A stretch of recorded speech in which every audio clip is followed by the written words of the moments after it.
आज खोले भजन सहायता, हम इसे इंग्लिश में कहते हैं द बुक ऑफ साम, और अगर आप उर्दू पढ़ते हो तो जबूर। भजन सहायता हम सब खोलेंगे। ये पुराने नियम में है और ये आपको अय्यूब के बाद मिलेगा। और हम सब खोलेंगे साम चैप्टर 62। भजन सहायता उसका 62वां, राइट, 62वां अध्याय। सभी खोलिए द बुक ऑफ साम चैप्टर 62।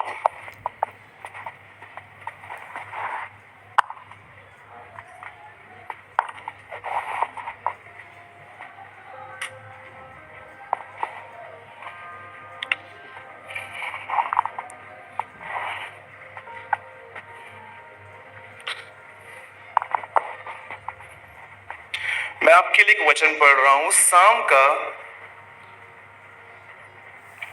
62 का 7th वर्ड। इसमें लिखा है, सॉरी 62 का 8, 62 का 8वां वचन। यहां लिखा है, हे लोगों, हर समय उस पर भरोसा रखो, उससे अपने मन की बातें खोल कर कहो, परमेश्वर हमारा शरण स्थान है। आमीन। 3 गिनूंगा मैं, आप में से हर एक को अपनी अपनी बाइबल में इसे पढ़ना है। 1 2 3।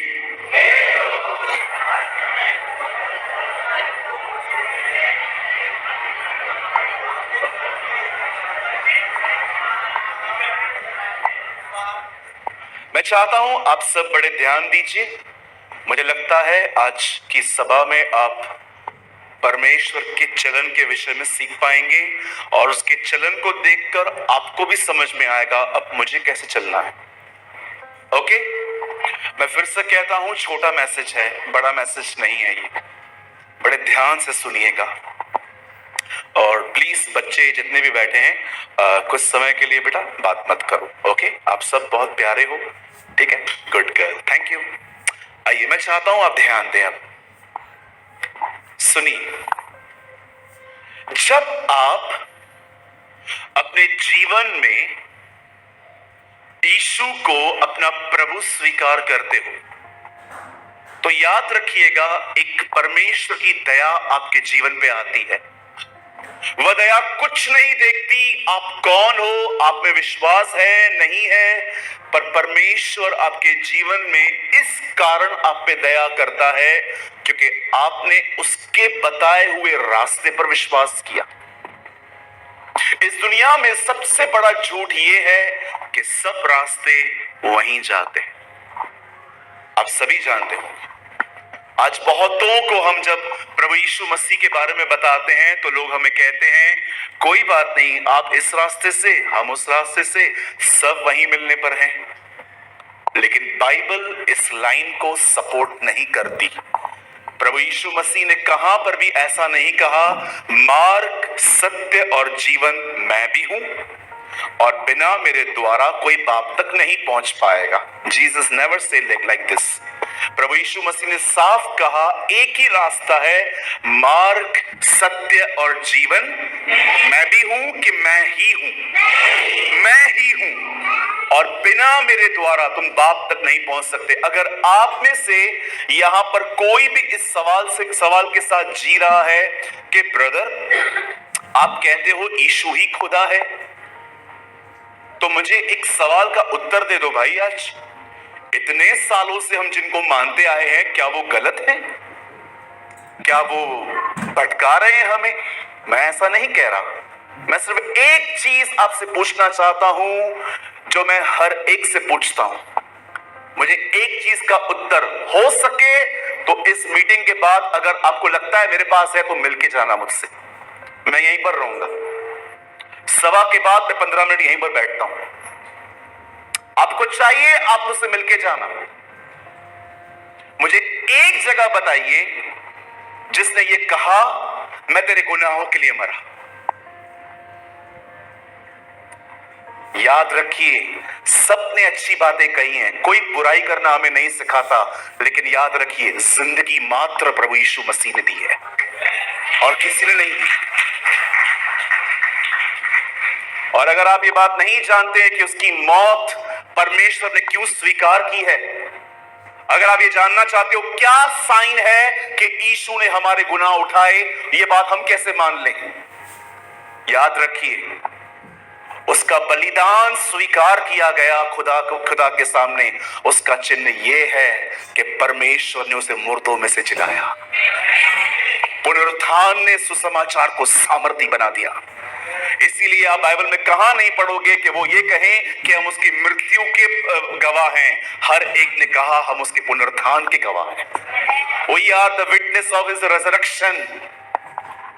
सबने अच्छी बातें कही, पर कौन है जो ये कहता है मैं तेरे गुनाहों के लिए बलिदान हुआ, मैंने तेरे गुनाह अपने ऊपर उठाए और मैं वापस मुर्दों में से जिंदा हुआ? याद रखिए, यही चीज है जो इस गॉस्पेल को यूनिक बनाती है। सबने अच्छी बातें कही, मुझे आज भी पता है, बचपन से मेरे ग्रैंडपा, मेरे फादर ने कभी मुझे नहीं सिखाया कि लड़की को कैसे छेड़ना है, गाली कैसे निकालनी है, बड़ों का निरादर कैसे करना है। मुझे किसी ने भी गलत काम नहीं सिखाए, सबने अच्छी तालीम दी। पर मैं आपको कहना चाहता हूं, मात्र यीशु ही है जिसने हमारे लिए अपना जीवन दिया। और आप जानते हो, जब आप परमेश्वर के बनाए हुए रास्ते पर विश्वास करते हो, उसका रास्ता यीशु मसीह है, तब एक अद्भुत दया हमारी जिंदगी में आती है। और आप देखिए उस दया में आपके साथ कैसा व्यवहार किया जाता है। पर आप आइए थोड़ा आगे बढ़ते हैं। आज मैं जानता हूं आप में से सब लोगों ने उसकी दया को चखा है, लेकिन क्या होता है अचानक परमेश्वर को कि वो कभी कभी हमारे जिंदगियों में हमारी दुआओं को सुनना ही बंद कर देता है, हमारे लिए काम नहीं कर पाता। कितनी बड़ी बात है, पौल के उसके देह से लोग अंगोछे को स्पर्श करके बीमारों पर डालते थे, वो चंगे होते थे, लेकिन पौल कमरे में जाके कहता था मुझे पेन है। लोग उसकी दुआओं से चंगे हो रहे थे, लेकिन खुदावन उसकी दुआ नहीं सुन रहा था। ये क्या है भाई? आप जानते हो, पौल एक ऐसा व्यक्ति था, संत पौलुस एक ऐसे व्यक्ति थे, जब लोग उनके पास आके कहते थे ना, पौल मेरा अंकल है ना 70s में है, दोनों घुटने खत्म हो गए हैं, या आंटी है दोनों किडनियां खत्म हो गई हैं, वो लोग नहीं आ सकते। तब पौल उनसे पूछता था कितना दूर हो, कितने दूर हो? 100 किलोमीटर। 100 किलोमीटर तो बहुत दूर है, तुम्हारे पास क्या है? हैंकी है, दो। और वो रुमाल लेके वो क्या करता था, जाओ बीमारों पर ढाल दो, और वे चंगे हो जाते थे। पर आप बिलीव कर सकते हो, यही पौल वो कहता है मैंने प्रभु से 3 बार विनती की मुझे चंगा कर, प्रभु ने एक ही बात कही मेरा अनुग्रह तेरे लिए बहुत है।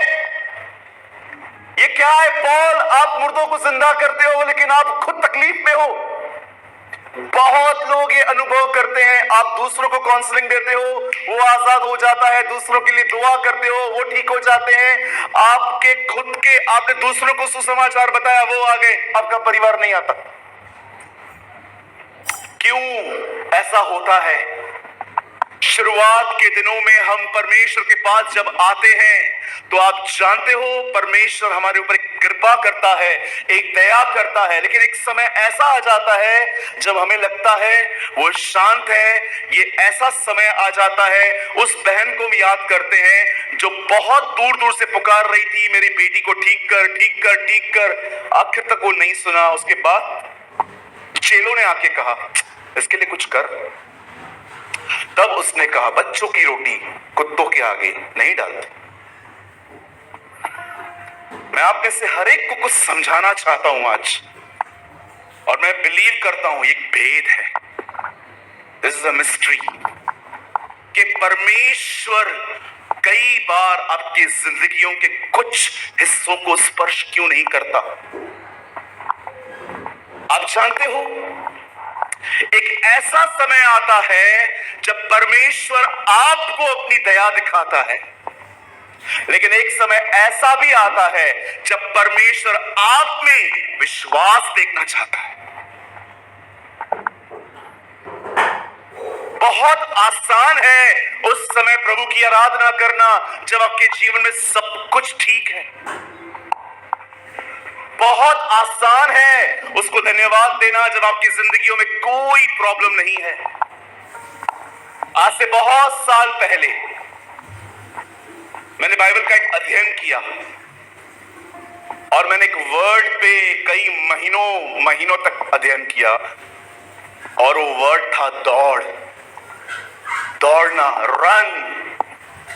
मैंने बाइबल के अंदर उन सारे लोगों के ऊपर अध्ययन कर दिया जिन्होंने दौड़ लगाई है और मैंने बाइबल के अंदर एक व्यक्ति को पाया। बाइबल बताती है वो जवान था, एक स्त्री हर दिन उसके पास आके कहती थी तू मुझे बहुत पसंद है, मैं तुझसे अपना बेड शेयर करना चाहती हूं।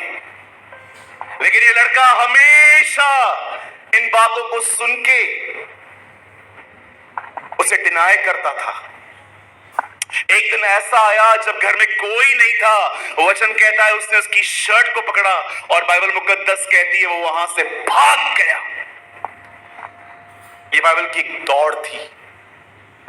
मैं आप जवानों से पूछना चाहता हूं, जब आप किसी स्त्री को देखते हैं, जब आप किसी लड़की को देखते हैं चर्च के अंदर या चर्च के बाहर, मैं आपसे पूछना चाहता हूं कितने लोगों ने अपने आप को शिक्षण दिया है कि मुझे उस समय अंधा होना है।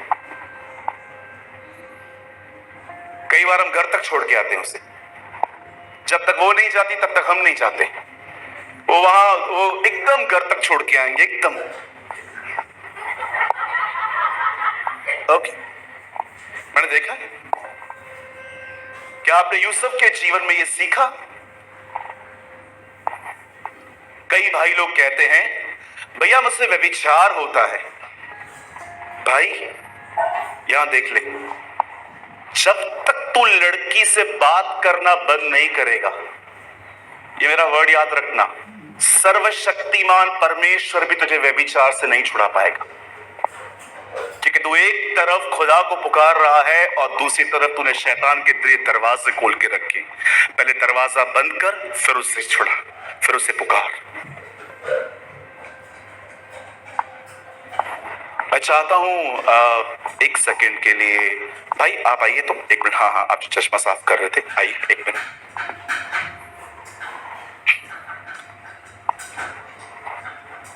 ये पकड़ लो मेरा, या ओके। एक सेकंड के लिए भाई, आप बुरा तो नहीं मानेंगे ना? मुझे आप पे ट्रस्ट है। हम 2 मिनट के लिए भाई को बनाते हैं शैतान और मैं एक दास, और यहां पर एक कोई बैठा हुआ है और मैं दुष्ट आत्मा निकालने के लिए आया हूं। ये देखिए, निकल यीशु के नाम में, निकल यीशु के नाम में। निकलेगा?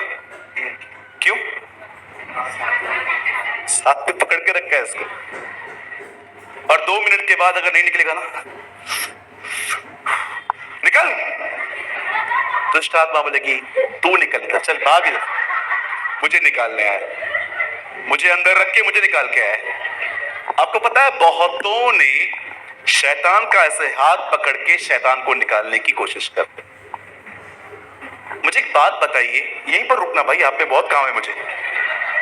यहां देखिए, सोचो, आप बुरा मत मानिएगा, समझो, अब इनका थोड़ा कैरेक्टर चेंज करते। अब ये एक लड़की है और मैं एक लड़का हूं।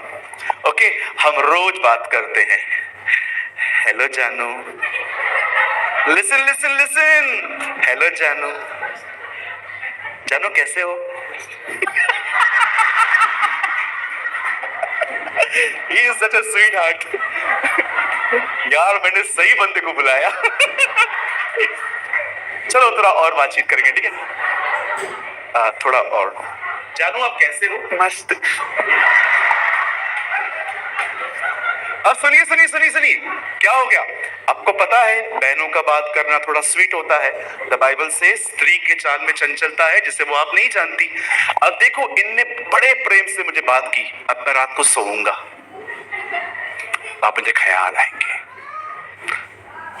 अपने ख्यालों में देखो क्या कर रहा हूं, हम कहां जा रहे हैं, हम कमरे में हैं, अब हम गुनाह करेंगे और पाप हो जाने के बाद मैं सुबह प्रभु से कहूंगा मुझे क्षमा कर दे, मुझसे पाप हो गया। 12 बजे प्रार्थना कर रहा हूं, 1 बजे जानू अभी तो किधर है, खाना खा रही हूं।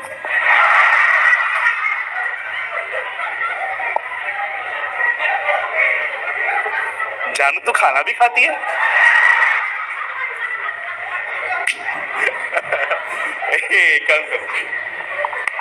You are such a sweetheart. बैठ जाइए भाई, बड़े प्यारे हो आप। और भाई याद रखना आप मेरी गर्लफ्रेंड नहीं हो। आप एक तरफ से ये कर रहे हो, दूसरी तरफ से दुआएं करते हो मुझे छोड़ा। Why you are wasting your time? समय बर्बादी है। जानते हो एक दिन मुझे परमेश्वर ने क्या कहा था, जवानों को ये बोल संबंध तोड़े और मुझे पुकारे, अटैचमेंट जब तंग करेगी ना मेरा अनुग्रह उन्हें संभालेगा। Lord spoke to me years ago. Yusuf भागा, वो जानता था यहां ठहरूंगा। मैं आप में से हर एक को बताना चाहता हूं, यहां देखिए, इस संपूर्ण पवित्र शास्त्र में कहां पर भी व्यभिचार से बचने के लिए प्रार्थना नहीं है। अगर है तो मुझे दिखा दो भाई, मुझे गलत साबित कर दो, मैं अपनी शिक्षाओं को थोड़ा बदल दूंगा। इस संपूर्ण पवित्र शास्त्र बाइबल में सर्वशक्तिमान परमेश्वर का वचन जब उसने श्वास फूकी आदम में, उसमें जीवन आ गया। और एक दिन द बाइबल बताती है, the Bible says every word is a breath of God. खुदा ने इस किताब पे फूका है। और मैं आपको बताना चाहता हूं, ये श्वास जो मेरे हाथ में है खुदा की, इस पवित्र शास्त्र में कहां पर भी नहीं लिखा है कि व्यभिचार के लिए दुआ करो। बाइबल बताती है, पौल तीमुथियुस से कहता है, जवानी की अभिलाषाओं से भाग। अगर आप किसी के भी करीब जाओगे, कभी भी आप सीमाएं तोड़ोगे, आप फंसोगे। परमेश्वर कभी शैतान के सर्किल में आके आपको एडवाइस नहीं देगा। प्रभु कहेगा उसका दामन छोड़, मैं तुझे संभाल लूंगा। ये बाइबल की पहली दौड़ थी जो व्यभिचार के लिए हुई। अब आइए मैं आपको बाइबल में दूसरी दौड़ बताता हूं। बाइबल बताती है एक और दौड़ थी, एक स्त्री थी, उसका नाम था इजबेल। वो बड़े जादू टोने करती थी। एक दिन उसने एलिया को धमकी दी, अगर मैंने तुझे छोड़ा तो मेरा देवता मेरी हालत खराब करेगा। ये आज की लैंग्वेज में बात कर रहा हूं, वहां लिखा है देवता पहले से बढ़कर मुझसे करे। लेकिन मैं आपको बताना चाहता हूं, एलिया को इस तरह धमकी दी गई कि अगर मैंने तुझे छोड़ा तो जिसको मैं मानती हूं ना वो मुझे मार डालेगा। और लिखा है एलिया डर गया। एलिया ने उन धमकी भरे शब्दों को, जैसे हमने कोविड-19 के विषय में इतना सोच सोच के उसे इतना बड़ा कर दिया, इतना बड़ा कर दिया हमने, और मीडिया ने हमें हर जगह पे कोविड कोविड कोविड कोविड। अभी किधर गया? अजीब वायरस है, जब चाहे अपन एक्टिव करते हैं, जब चाहे डीएक्टिव करते हैं मुझसे। हमारी तरह बिल्कुल एलिया ने ये गलती की, उनके शब्दों को इतना किया, लिखा है वो डर गया और दौड़कर एक जुनिफर ट्री के नीचे के बैठ के कहता है, मेरी जिंदगी ले ले खुदा। नबी ने अपने आप को मारने की दुआएं की। ये बाइबल की दूसरी दौड़ थी। अब आइए मैं आपको एक और दौड़ बताता हूं। ये दौड़ थी उस बेटे के लिए जिसका बाप हर दिन उसको इंतजार करता था। बाइबल बताती है एक बच्चा था जो अपने बाप का सब कुछ लेके उड़ा के आया, और एक दिन लिखा है उसका बेटा वापस आ रहा था, उसने खिड़की से देख लिया, और जब वो वापस आया, लिखा है वो दौड़ा, उसको गले लगाया। मैंने एक बात प्रभु से पूछी, मैंने कहा प्रभु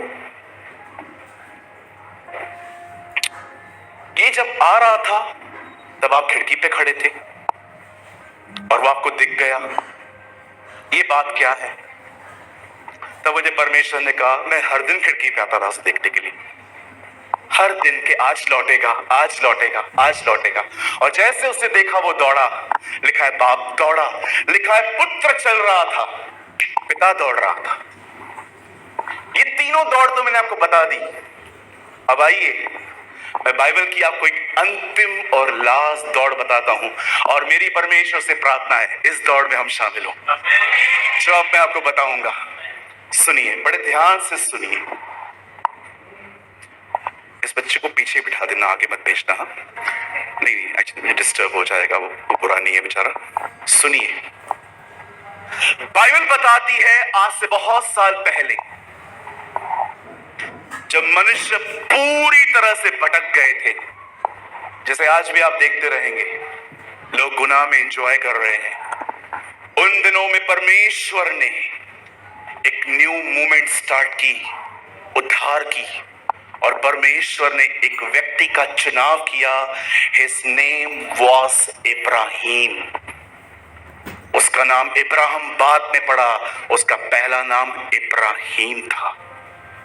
और परमेश्वर ने सदैव, याद रखिए, जब भी प्रभु आपके पास आएगा, या तो आपसे कुछ ले जाएगा या आपको कुछ दे जाएगा।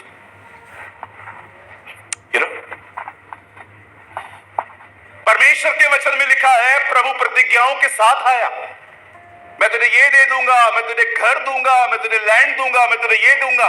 अब आइए बड़े ध्यान से सुनिए, जब परमेश्वर की प्रतिज्ञाओं के पूरे होने में देर हुई, तब इब्राहिम का मन भटकने लगा। और एक दिन सारा उसे कहती है, तू एक काम कर, सारा को बच्चा कम चाहिए था, बट सारा को सबसे बड़ा प्रॉब्लम था प्रॉपर्टी। इब्राहिम बहुत धनाढ़ थे, वे बड़े अमीर थे। वो जानती थी अगर मुझे वारिस नहीं मिला तो हमारे घर का एक नौकर हमारी प्रॉपर्टी ले जाएगा। आप पढ़ के देखिए, वो कहती है तू हाजिरा से बच्चा पैदा कर, नहीं तो ये एलियाजर हमारे घर का वारिस ठहरेगा। आपको पता है सारा ने गलती क्यों की? क्योंकि सारा को प्रॉपर्टी से प्यार था, सारा को दीवारों से प्यार था। और जानते हो इब्राहिम ने ये बात उसकी मान ली। आप में से कितने लोग इस बात को जानते हैं परमेश्वर ने आदम को अदन के बाग से क्यों निकाला? बहुत लोग कहते हैं फल खाने के कारण। शो मी, लो किसको चाहिए बाइबल मेरा? मुझे एक जगह लिखा हुआ बताओ कि परमेश्वर वहां पर आके कहते आदम तूने फल खाया, निकल। जानते हो प्रभु वहां पर क्या कहते हैं? तूने जो अपनी पत्नी की सुनी इस कारण। अब आप में से कुछ लोग सोचते होंगे क्या पत्नी की सुनना गलत है? बिल्कुल नहीं, लेकिन पत्नी अगर खुदा के खिलाफ जाने के लिए कहे तो ये गलत है। आज से बहुत साल पहले दिल्ली के कॉलेज में एक बहन ने मुझसे एक सवाल पूछा था, सूरज भाई कैसी है ना दुनिया, क्या कुछ नहीं होता यहां पर, कितनी गंदगी है यहां पर, कितना पाप है, कितना ये है, भाई ऐसा क्यों? तब मैंने उस बहन से एक बात कही, मैंने कहा ये सब पता है तुझे कहां से शुरू हुआ? जब एक बहन ने डिसाइड किया कि वो शैतान को सुनेगी, वहां से ये सब शुरू हुआ। आपके जीवन में तकलीफें जानते हो कब शुरू होती हैं? जब आप खुदा को न सुन के शैतान को सुनना शुरू करते हो और ओबे भी करते हो। यही कारण था, यीशु भूखा था और शैतान ने उससे कहा पत्थर को रोटी बना, उसने कहा नहीं। आपको पता है मैसेज ट्रांसलेशन में क्या लिखा है? आप जानते हो मैसेज ट्रांसलेशन में क्या लिखा है? मैं आपको कुछ अनुवाद बताता हूं ताकि आप बातों को समझ पाओ। बिठा दीजिए। जब यीशु भूखे थे तब शैतान आके कहता है पत्थर को रोटी बना। तब यीशु कहता है मनुष्य केवल रोटी से नहीं परमेश्वर के वचन से जीवित रहेगा। आप में से कितने लोग ये बात जानते हैं? हवा भूखी भी नहीं थी तो भी खाया, यीशु भूखा था तो भी नहीं खाया।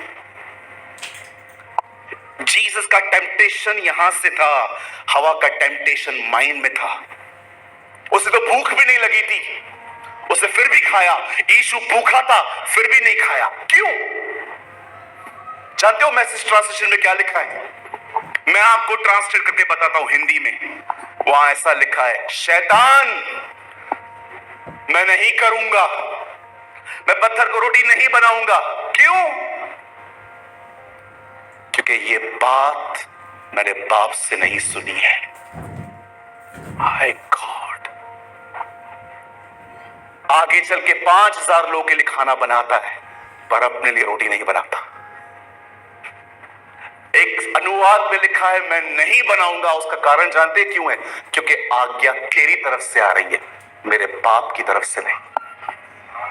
वाह, what a God we have.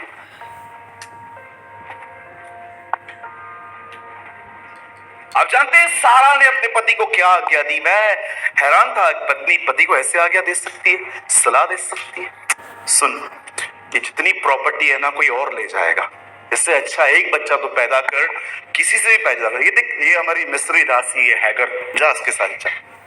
और जब वहां से बच्चा पैदा हुआ, हिज नेम वाज इश्माइल। जानते हो परमेश्वर ने इस बच्चे के विषय में कितने कठोर शब्द वापरे? ये मेरा नहीं है, क्योंकि मेरी संतान प्रतिज्ञा के अनुसार आएगी, मैंने प्रॉमिस किया था। और आपको पता है जब उसने ऐसा किया, आपको पता है प्रभु ने उसको पनिशमेंट क्या दी? बताइए। परमेश्वर पिता ने उसे 12 साल बात नहीं की। You know what is the biggest punishment? God never spoke to you. परमेश्वर आपसे कहे, okay do whatever you want, देखो जो चाहिए तो कर। इसलिए लिखा है जब सृष्टि को देखकर, हर चीज को देखकर कि ये हम नहीं बना सकते, रोमियो 1 अध्याय में लिखा है परमेश्वर के इन कामों को देखकर भी उन्होंने परमेश्वर को जानना न चाहा, तब परमेश्वर ने उनको उनके मन पे छोड़ दिया। अब जाओ, मैंने तुम्हें सृष्टि बना के प्रकट किया कि मैं खुदा हूं। अब भी तुम्हें लगता है कि 4 पैर वाले जानवर ये वो उन्होंने सृष्टि बनाई? लिखा है उन्होंने सृष्टि की आराधना की, न कि उस परम धन्य की जो सृष्टि करता है। तब परमेश्वर ने डिसाइड किया अब मैं इनके पास नहीं जाऊंगा, इन्हें जो करना है करो। आज भी आप देखिए, आपको पता है हर परीक्षा सृष्टि और सृष्टिकर्ता के बीच में है। फल क्या था? सृष्टि। ऊपर कौन है? सृष्टिकर्ता। हवा आदम को प्रभु ने क्या कहा था? फल न खाना। आपको पता है हर परीक्षा सृष्टि और सृष्टिकर्ता के बीच में है कि आप किसका चुनाव करते हैं। बाइबल बताती है इब्राहिम ने ये किया। इब्राहिम को बच्चा पैदा हुआ, खुदा ने कहा ये मेरा नहीं हो सकता। इवन बाइबल बताती है परमेश्वर ने उसके बारे में ये कहा ये लड़ता रहेगा। और एक दिन ऐसा हुआ, यहां देखिए सब, इसे मिस मत करिए, ये लाइन आपके जीवन को बदल सकती है, क्योंकि ये पवित्र शास्त्र में लिखा है। जब इब्राहिम 99 वर्ष के थे, उनके पीछे एक पेड़ था। बाइबल बताती है इस पेड़ में एक भी पत्ता नहीं था। हिंदी में से लिखा गया है बांझ वृक्ष। और इब्राहिम वहां बैठे हुए थे। बाइबल बताती है उसने अपने सामने क्या देखा? 3 लोग आ रहे थे और वो पहचान गया 3 में से एक खुदा है। किसी भाई ने मुझसे पूछा था, भाई आपको क्या लगता है ये दोनों कौन है? सुनिए, ये मेरी सोच है, इसको जज मत करिएगा कि नहीं वहां तो नहीं लिखा गया है। मैं ये पर्सनली बिलीव करता हूं, एक परमेश्वर था, दूसरा जिब्राइल था, तीसरा मिकाइल था। ये मैं मानता हूं, जरूरी नहीं है। कई बार परमेश्वर ने मुझे इमेजिन करने का पावर दिया है, मैं करता हूं। यीशु नीचे झुककर लिखने लग गए। मुझे लगता है यीशु जानता था अगर मैंने सबके सामने ये कहा कि पिता मैं इनको क्या कहूं जो इस बहन को पत्थर मारने वाले हैं, तो वो लोग उसे वहीं मारते, क्योंकि वो इस फिराक में थे कि परमेश्वर को बाप कहे। मुझे लगता है यीशु नीचे झुका, उसने कुछ लिखा, ऊपर खड़ा हुआ, उसने कहा जिस किसने पाप नहीं किया है वो उसे पहला पत्थर मारे, और उसके बाद लिखा है वो फिर से झुका। मैं कभी कभी सोचता हूं क्या लिखा होगा। मुझे लगता है प्रभु ने ये लिखा होगा, पिता मैं क्या उत्तर दूं? और ये परमेश्वर ने पढ़ लिया और परमेश्वर के हृदय में कहा, इनको बोल जिस किसी ने पाप नहीं किया वो पहला पत्थर मारे। वो उठा, खड़ा हुआ, सब चले गए और वो नीचे लिखने लगा, धन्यवाद स्वर्गीय पिता। लिसन, ये लिखा नहीं है, पर मैं आप में से हर एक को कहना चाहता हूं, परमेश्वर ने हमें इमेजिन करने का पावर दिया है। खुदा ने हमें कल्पना करने की ताकत दी है। गंदी कल्पनाएं मत करो। अगर कल्पना करनी है तो जाओ, बाइबल पढ़ते समय वहां चले जाओ और देखो प्रभु यीशु मसीह कैसे काम करते थे। आप जानते हो, जब इब्राहिम ने देखा कि खुदा सामने आ रहा है, सुनिए, ये बाइबल की एक जबरदस्त दौड़ थी। लिखा है इब्राहिम दौड़ा, 18 उत्पत्ति में लिखा है इब्राहिम दौड़ा। आइए मैं चाहता हूं आप कहिए इब्राहिम दौड़ा, फिर से कहिए, जोर से कहिए। आप जानते हो जैसे इब्राहिम दौड़ा, लिखा है उसे दंडवत किया और उसे क्या कहा, सुनिए, मेरे घर आइए, खाना खाइए, विश्राम कीजिए, क्योंकि मैं जानता हूं आप इसलिए आए। Oh what a man, he know the moods of God. एक ऐसा व्यक्ति था जो परमेश्वर की मूड को पहचानता था कि कुछ तो है। आपको पता है परमेश्वर डिस्टर्ब था। क्यों डिस्टर्ब था सूरज भाई? क्योंकि परमेश्वर कुछ ऐसा करने पर था जो वो करना नहीं चाहता।